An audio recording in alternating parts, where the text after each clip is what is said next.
Kembali lagi di materi pelatihan dasar sales dan marketing. Kita akan melanjutkan di bagian kedua. Ada beberapa metode marketing yang umum dipakai. Pada saat ini, metode marketing yang dipergunakan dikelompokkan ke dalam online dan offline marketing. Online marketing pada pembahasan ini mencakup internet marketing, blog marketing, webinar, search engine optimization, social media marketing, dan video marketing. Sedangkan untuk offline marketing, yang akan dibahas adalah print marketing, trade show atau pameran, meeting atau janji temu atau presentasi, telemarketing calls, dan networking atau speaking. Pada slide selanjutnya akan dibahas secara singkat pengertian dari masing-masing metode marketing. Online marketing. Yang pertama adalah internet marketing.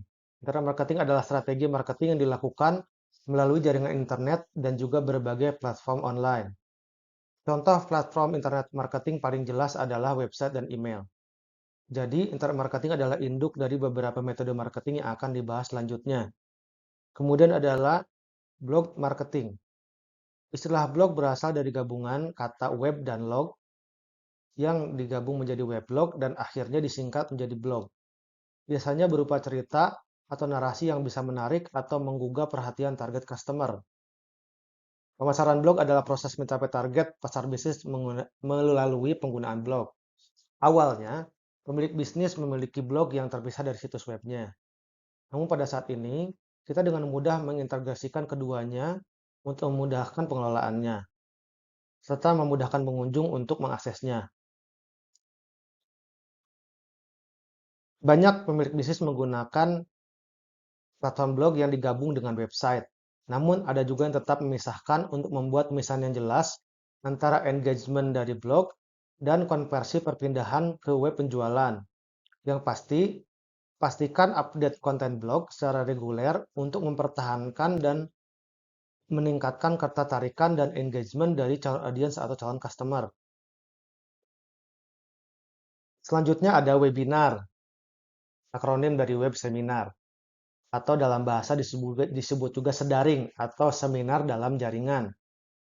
Adalah istilah umum dalam dunia kajian yang merujuk kepada kegiatan seminar yang dilakukan secara daring, menggunakan situs web atau aplikasi tertentu yang berbasis internet. Cara ini memudahkan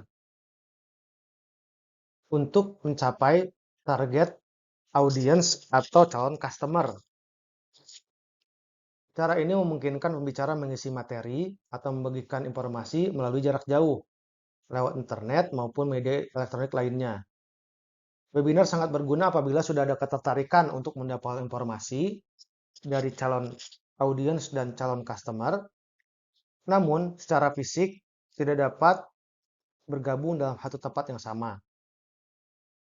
Webinar mempunyai tantangan yaitu menjaga fokus dan perhatian audiens atau calon customer selama pelaksanaan webinar. Pastikan informasi yang ditampilkan dalam webinar berguna dan menarik bagi calon audiens dan calon customer. Marketing selanjutnya adalah SEO atau Search Engine Optimization atau optimasi mesin pencari. Secara sederhana, adalah proses untuk membuat dan menyempurnakan situs atau website yang dimiliki untuk meningkatkan visibilitasnya ketika orang mencari produk atau layanan yang terkait dengan bisnis kita di Google, Bing, dan mesin cari lainnya.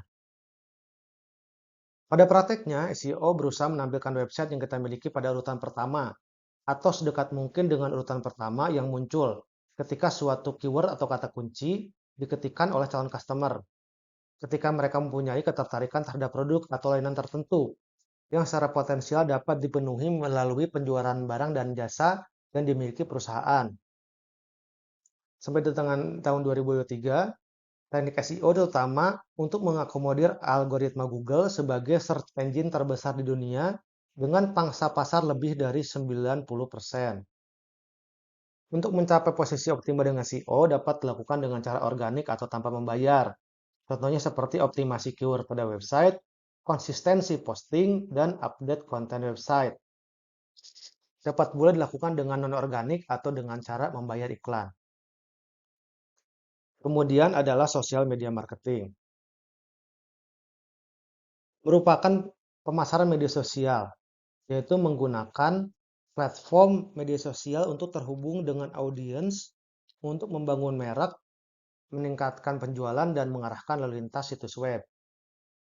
Pemasaran media sosial melibatkan penerbitan konten menarik di profil media sosial, mendengarkan dan melibatkan follower kita, menganalisis hasil campaign, dan menjalankan iklan media sosial.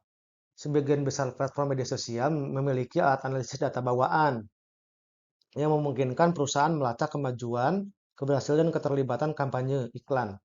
Perusahaan pada saat ini menangani berbagai kepentingan melalui pemasaran media sosial termasuk customer, calon customer, karyawan, maupun masyarakat umum. Pada tingkat strategik, pemasaran media sosial mencakup pengelolaan kampanye pemasaran, tata kelola, penetapan ruang lingkup, dan pembentukan culture media sosial yang diinginkan oleh perusahaan. Kemudian selanjutnya adalah video marketing. Adalah suatu metode pemasaran dalam marketing online yang menggunakan media video. Video marketing merupakan strategi terbaik pemasaran bisnis atau brand kita di era digital. Karena video menampilkan gambar dan audio di saat bersamaan yang lebih mudah diserap oleh audiens, sekaligus mengubah audiens menjadi customer. Beberapa jenis video marketing adalah video demo, event, edukasi, dan branding.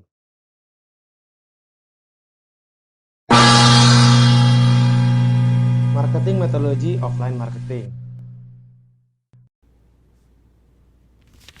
Pertama adalah print marketing. Print marketing adalah apapun yang dicetak untuk mempromosikan bisnis kita, merek, atau membagikan pesan bisa berupa brosur, penawaran, pamflet, dan lain-lain. Uniknya, berdasarkan penelitian, engagement dari media cetak ternyata lebih tinggi 37% dibandingkan dengan media digital. Tetapi, kelemahan dari print marketing adalah mahal, menyita waktu, dan sulit diukur feedback-nya. Metode ini efektif apabila kita sudah memiliki media tempat berkumpulnya target audiens secara fisik. Kemudian ada trade show atau pameran. Sebuah pameran adalah pertunjukan di mana bisnis di industri tertentu mempromosikan produk dan layanannya. Konferensi atau pameran dagang adalah cara yang terbaik untuk bertemu calon baru. Pameran berguna untuk dilakukan terutama ketika kita mempunyai hal baru untuk dikomunikasikan kepada calon customer, seperti teknologi baru, tipe baru, dan solusi-solusi baru yang dapat menjadi point of interest dari calon customer maupun existing customer. Tantangan pada kegiatan pameran adalah biaya dan waktu yang dihabiskan untuk persiapan dan pelaksanaan pameran. Perlu adanya usaha khusus untuk mengukur efektivitas kegiatan pameran terhadap investasi berupa biaya, waktu, dan SDM yang dipergunakan. Kemudian ada meeting atau janji temu atau presentasi. Merupakan metode marketing di mana SM staff melakukan usaha dan proses untuk membuat janji temu dan mengeksekusi janji temu dengan harapan dapat melakukan usaha-usaha pemasaran. Ini adalah salah satu metode paling menantang dalam offline marketing. Lebih dari 1-2 kali saya mendapatkan keluhan sulitnya mendapatkan janji untuk visit atau presentasi. Oleh karena itu, ide-ide dan upaya-upaya marketing yang dilaksanakan secara online menjadi salah satu kunci solusi untuk mendapatkan janji temu yang rendah tingkat kesulitan dan penolakannya. Kemudian ada telemarketing atau calls. Telemarketing adalah metode pemasaran langsung di mana tenaga penjual meminta calon pelanggan untuk membeli produk, langganan, atau layanan baik melalui telepon atau melalui pertemuan tatap muka atau konferensi web berikutnya yang dijadwalkan selama panggilan. Dalam pembuatan dan pelaksanaan janji temu maupun calls, kemampuan personal dari setiap SM staff memegang peranan penting dalam eksekusi aktivitas marketing. Dan pada banyak kesempatan, tipe-tipe kegiatan ini sangat mungkin dilaksanakan berbarengan atau bersamaan dengan kegiatan selling atau sales. Tidak hanya menghimpun informasi dan melaksanakan pengukuran pasar.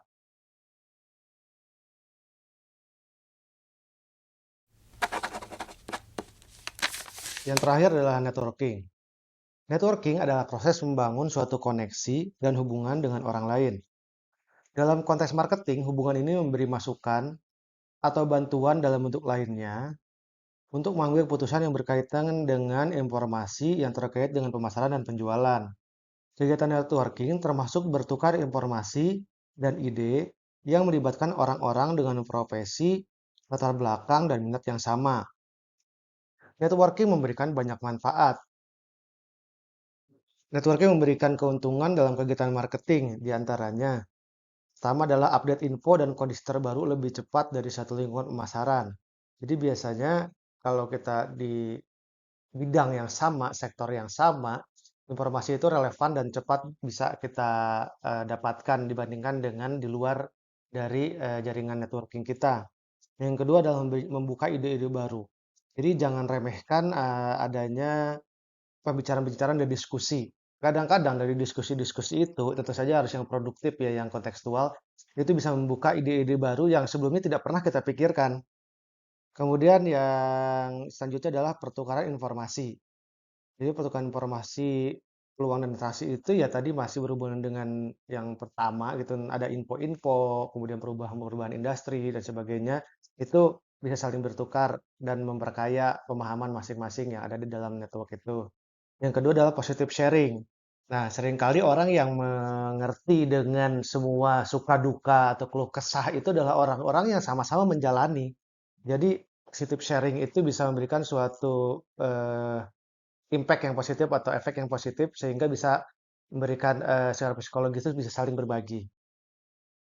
Networking bisa dilakukan dengan mengikuti seminar-seminar yang kontekstual, kemudian masuk jadi anggota asosiasi, masuk ke dalam grup diskusi, dan lain-lain. Ini semoga bermanfaat. Terima kasih atas perhatiannya dan selamat belajar dan mempraktekkan.